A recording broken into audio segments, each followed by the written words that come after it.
Comment fonctionnent les groupes dans l'éditeur Gutenberg? Alors, les groupes, c'est un moyen donc de grouper plusieurs blocs ensemble. Ça, c'est très pratique, mais des fois, il y a plusieurs utilisateurs qui sont pas trop à l'aise avec ça. Donc, l'idée de ce tutoriel, c'est de vous montrer un petit peu comment ça fonctionne. Donc là, tout simplement, une fois que j'ai sélectionné plusieurs blocs, je peux cliquer sur commande G ou sur CTRL G pour les grouper et donc les mettre ensemble. Donc à partir de là, je vais pouvoir avoir un certain nombre de réglages qui vont être à ma disposition. Donc là, si on regarde bien la structure, donc j'ai bien créé un groupe avec trois blocs dedans, un paragraphe, une liste et un autre paragraphe.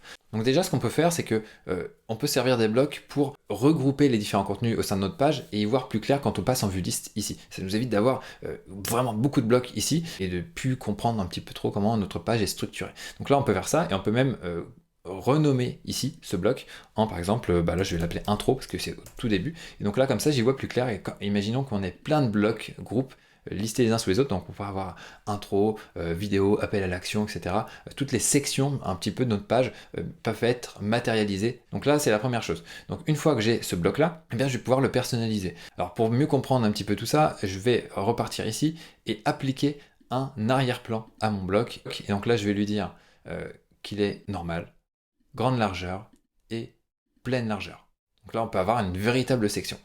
Ici, on peut aussi choisir comment est justifié le contenu, ce qu'il est à gauche, au milieu ou à droite.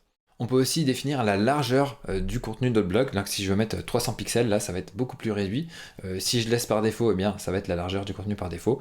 Ou je peux aussi mettre un petit peu plus grand si je le souhaite. On peut aussi cliquer ici pour hériter de la largeur du contenu précédente. Donc là, on est sur la largeur du bloc en pleine largeur. Tac. Donc là, c'est pas très propre. La grande largeur, ça peut être assez intéressant, mais là, du coup, c'est assez collé. Donc attention à ce réglage-là. Ça peut être bien dans certains cas, mais en tout cas, si vous voulez insérer directement du contenu, c'est pas vraiment la meilleure chose à faire. Après, vous pouvez mettre un bloc dans un bloc. Ça peut être un moyen de faire quelque chose d'intéressant.